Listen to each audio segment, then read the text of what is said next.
What's up, my comic community? My name's Cullen, and I collect comics. And today is Saturday, August 5th, and we're going to go through my pulls from the Comix Strip this week. Sorry it's so late on it. There's been quite a lot going on. There's been flooding in the area, things like that. Definitely had to try to keep my books safe, things like that. So, yeah. All right, let's go into this. We've got the City Boy number 3. I like the idea of this character. I like the fact that he talks to cities. Greg Pak is the writer for this, and the cover artist for it is Minkyu Jung, and Minkyu Jung is also the interior artist.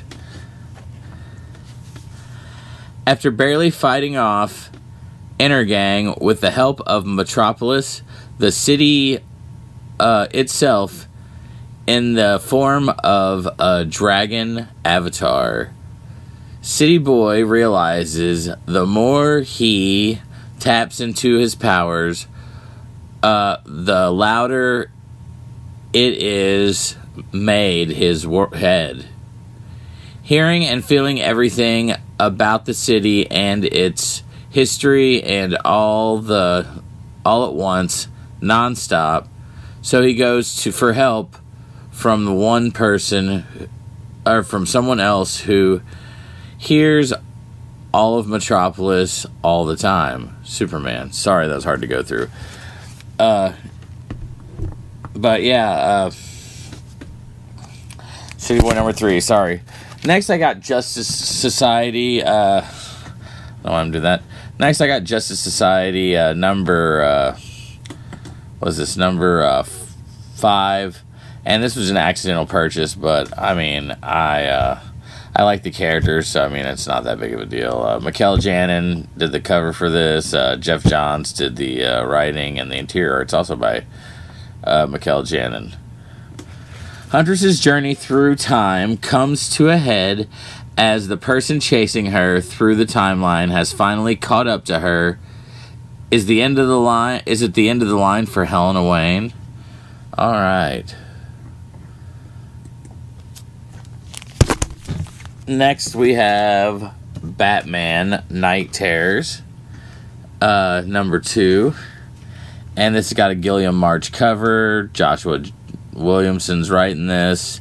And Gilliam March and Trevor Harrison are doing the interiors. The most terrifying the most terrifying Dark Knight you've ever seen. Bruce is trapped inside the nightmare realm, haunted by the dark shadows that he created. To escape, he must regain control of his body, and that means going deeper into his own mind that he's gone before. Can Batman make himself scarier than he's ever been to survive? Also, what nightmares have Arsenal and Black Canary confronted in the Nightmare realm?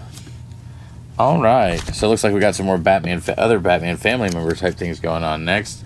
Next, after this one, we've got that Black Adam, which is got awesome cover art by Jeremy Hahn. I absolutely love Jeremy Hahn's stuff. You'll hear me anytime you see his stuff. You'll just about hear me talk about it. Interior art also done by Jeremy Hahn and written by Jeremy Hahn, because this guy can do anything. I like this guy a lot. He's really cool. He's from town not too far from here, maybe 6 hours. I mean, I guess that is kind of far, but when you're in the Midwest, 6 hours doesn't seem that far. This is issue number 2, obviously. Powerless in the Nightmare realm, a powerless Black Adam has undertaken a perilous and dangerous journey in the Nightmare realm with a mysterious feline guide and this terrifying monster that stalks him from the shadows and prepares a trap for the warlord. All right.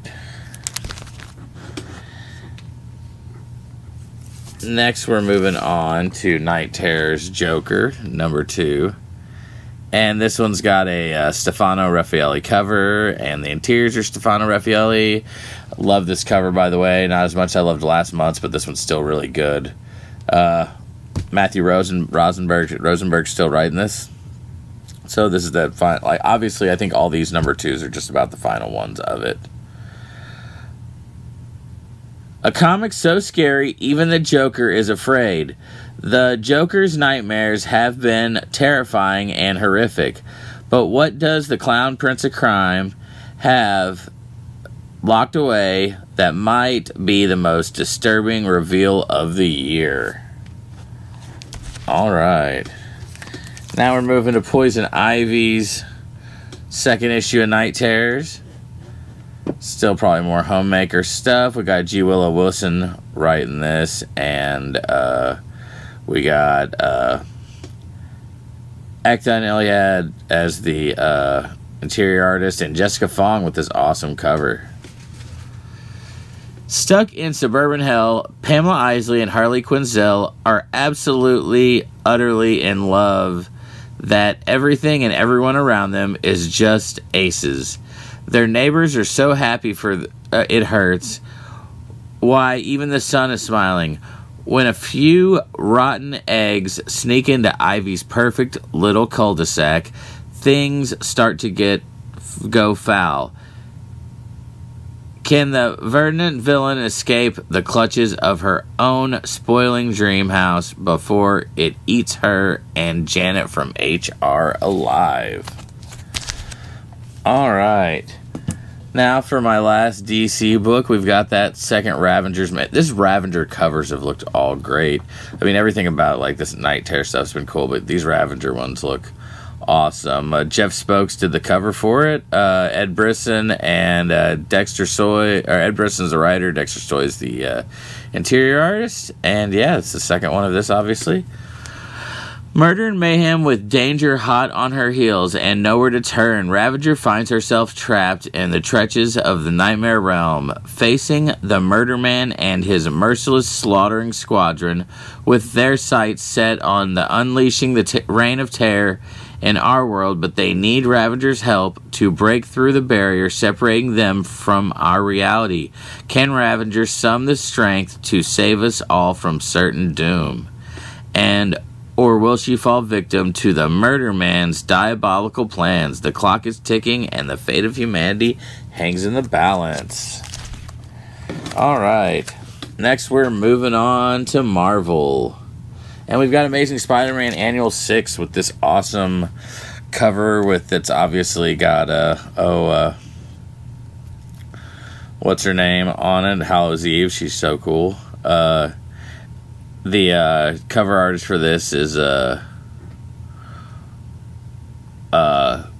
Corin Howell, and Julian Shaw is the interior artist, with Erica Schultz doing the writing.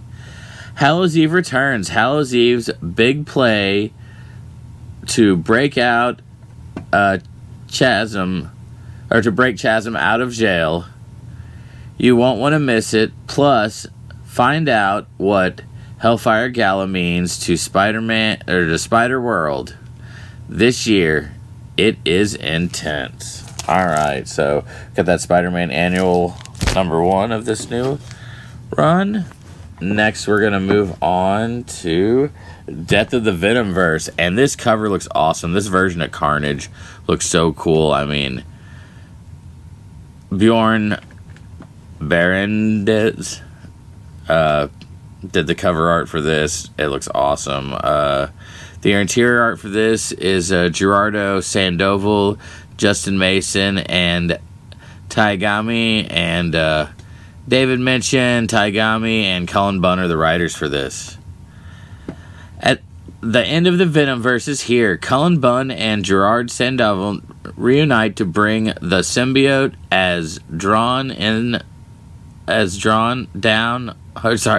bring the symbiotic axe down on the Venomverse. Carnage has been building his powers, extracting unique abilities from many villains throughout the Marvel Universe, and is to the point of traversing the multiverse with one goal: kill any and all Venoms. So this should be really interesting. I mean, we've just done this Extreme Venomverse thing. Now we're trying to kill it all. Next, we've got Scarlet Witch, and this is issue number 7. It has a Russell Duderman cover. All these Scarlet Witches just about in this run have been amazing. It's definitely something you should pick up. The interior art's done by Sarah Pacelli and Lorenzo Tometa, and Steve Orlando's writing this. Journey into Oz. Wanda wants to help anyone who walks through the door. But what happens when the person is a villain? When Nelson Gruber, aka Bookworm, comes through the last door seeking aid to kill wicked witches in the corner of Oklahoma that has been transformed into the Emerald City, Wanda must choose between honoring her covenant and going against her own principles. Now the Scarlet Witch has attracted the attention of a dangerous new foe. Introducing Nicola Zomos, aka Hexfinder.